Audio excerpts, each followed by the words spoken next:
Kenapa B2B wajib ada funnel yang panjang berbanding B2C? Hai, saya adalah Khalidi, seorang Google Ads specialist dan juga SEO marketer. Saya akan ceritakan pengalaman saya bagaimana ataupun kenapa B2B biasanya mempunyai sales cycle yang panjang. Okey, apa itu sales cycle? Sales cycle ni secara ringkasnya ialah satu proses daripada orang mula mendapatkan leads yang mula jadi leads anda yang bertanya mengenai servis ataupun produk anda sampailah sekali dia bayar. Okey. Dan proses dia bukan secepat ataupun semudah B2C.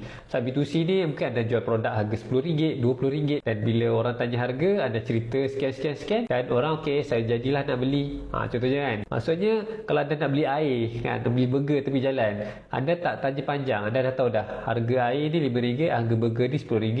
Okey, aku nak makan, settle. Tapi dalam B2B, proses dia biasanya lebih panjang. Maksudnya daripada mula bertanya, hai, saya nak tanya servis SEO, ataupun hai, saya nak tanya servis Google Ads. Lepas tu kita pun mulalah menyampaikan maklumat, kita cerita dia harga dia, package dia, apa benefit dia kan. Lepas tu mungkin orang tu senyap. Senyap tak semestinya dia tak berminat. Okey, itu satu benda lah. Dalam sales cycle yang saya sebut B2B ni, dia akan panjang sebab anda kena rajin follow up. Maksudnya follow up ni ialah kita tanyalah dia balik, dia masih berminat ke dengan servis yang kita tawarkan. Sebab kalau kita buat Google Ads, mungkin dia kena tahu, dia kena spend duit dan nanti dia akan dapatlah juga jualan dia. Kalau kita buat SEO, dia mungkin lagi lambat proses dia, lepas beberapa bulan baru dia boleh dapat leads ataupun sales. Okay, so kat sini memang kita sendiri pun, saya sendiri pun dah memang faham dah proses sales cycle ni, dia tak boleh tergesa-gesa, tak boleh terburu-buru. Itu sebab mungkin ada orang dah biasa buat jual produk, dia tak sama kan, tiba-tiba dia kena jual perkhidmatan yang bernilai 500 ke 1000 dan ke atas.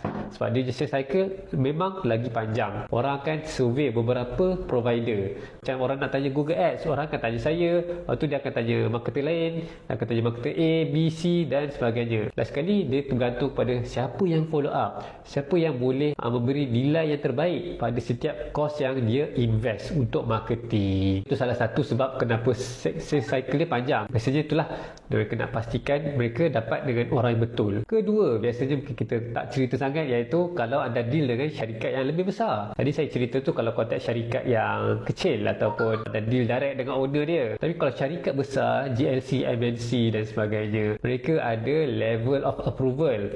Mungkin yang anda deal tu dengan staff yang bahagian procurement, staff yang bahagian marketing, staff yang tak buat keputusan besar. Tapi bila anda dah deal dengan syarikat besar, daripada staff tadi tu dia kena tanya dia punya manager dia. Manager ni dia kena tanya dia punya atas dia, mungkin dia tanya dia punya boss dia ataupun yang jaga finance lah, boleh tak kita dapatkan servis ni, harga dia sebulan sekian-sekian ribu. So CFO ataupun financial manager dia ni, finance manager, dia kena approve. Okay, sebab you dah ada dalam bajet, you nak spend untuk marketing, servis, outsource, kita luluskan. Tapi kalau kadang-kadang yang tak ada dalam bajet ni, dia orang kena bincang semula. Dan biasanya kalau nak bincang semula dengan BOD ataupun board of director, diorang ni meeting bukanlah setiap hari, mungkin ada masanya sebulan sekali, 2 bulan sekali baru mereka meeting. Especially kalau servis anda tu memerlukan kos ataupun belanja yang besar kan. Mungkin anda buat marketing untuk 1 tahun, dia tak sama kos buat marketing untuk 1 tahun dengan kos marketing untuk 1 bulan. Ataupun anda buat satu projek yang besar, nak buat video corporate, mungkin video corporate ni orang ingatkan murah, tapi sebenarnya tak murah juga kan. Gantung pada bagaimana kualiti yang anda nak. Okay, so itu menjawab soalan lah kenapa sales cycle dalam B2B lebih panjang daripada B2C. Okay, jika anda suka topik bisnes dan marketing, jangan lupa klik like, follow dan subscribe. Kita jumpa dalam video akan datang.